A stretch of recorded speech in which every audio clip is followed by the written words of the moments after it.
Good morning, comic book fans. Welcome back to Comic 5 Minutes. I'm your ever-loving host, Shorty, and we're here once again at Ka-Pow Comics, reviewing an extra thing, because we've still got some Marvel stuff to review later in the day, Silver Surfer, in case you're curious, and I'm breaking a little bit of a rule, kind of because I wanted to fill a slot, but also I think it's worth, when a brand new creative team takes over, it's worth paying attention to a title that isn't necessarily on an issue one.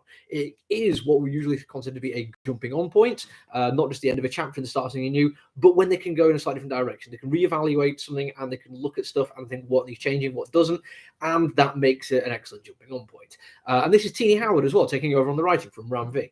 Now, I started reading the Catwoman series when they started issue 1 many moons ago, and it was Joelle Jones, and it was good, fine, looked good. Joelle Jones is talented, but I much preferred some of her other stuff, and I didn't really carry on with it after like 2 or 3 issues. It happens sometimes. An issue 1 can start and grab your attention, but not hold it. When Ram V took over, he was doing a few, then he wasn't doing a few, and I kind of lost interest because I was mainly looking at it for Ram V. But Tini Howard is a good writer. She's done great things. Her Excalibur has been getting loads of plaudits over at Marvel. So it's like, yeah, okay, this could be a good time to jump on and take a look.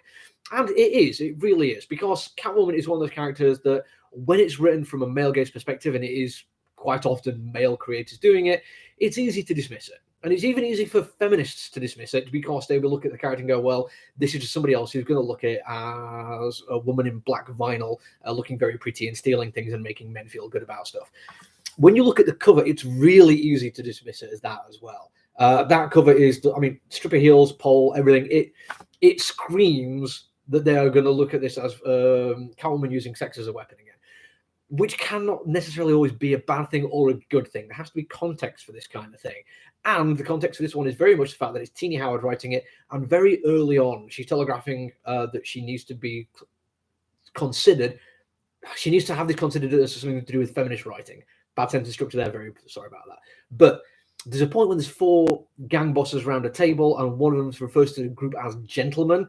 And there's a little box out from what I imagine will be either the editor or the writer, or just as it says, the women of this comic book. Yes, I know there's a female character here, but you have no idea how many times I've been in a room full of men and everyone just referred to as guys, dudes, or gentlemen. Yeah, it's a problem. It's one I fall into myself a little bit. I kind of think of the word dude as being non-gendered, just because I grew up around a guy from Hawaii and he used it to describe everything, like trees even. But I know that's an issue, and I'll try my best. Tini Howard makes it like there with the first like half a dozen pages. She's saying this is something that she's going to be thinking of. So then you start reevaluating. Okay, this is simply Catwoman as a stripper, literally on a pole at some point. But the artistic choices are fantastic. She is done in silhouette. There is very little detail. What they're concentrating on is just people at the forefront, sat at the table. Even when the action starts, Geordie Bellaire's colours are glaring to the point that you still have to just see it all in silhouette. Not that I think it needs to be done that way, but it is, and it works fantastically. The action sequence still works even. You still get senses of motion. You still get dynamism throughout it. And it flows brilliantly.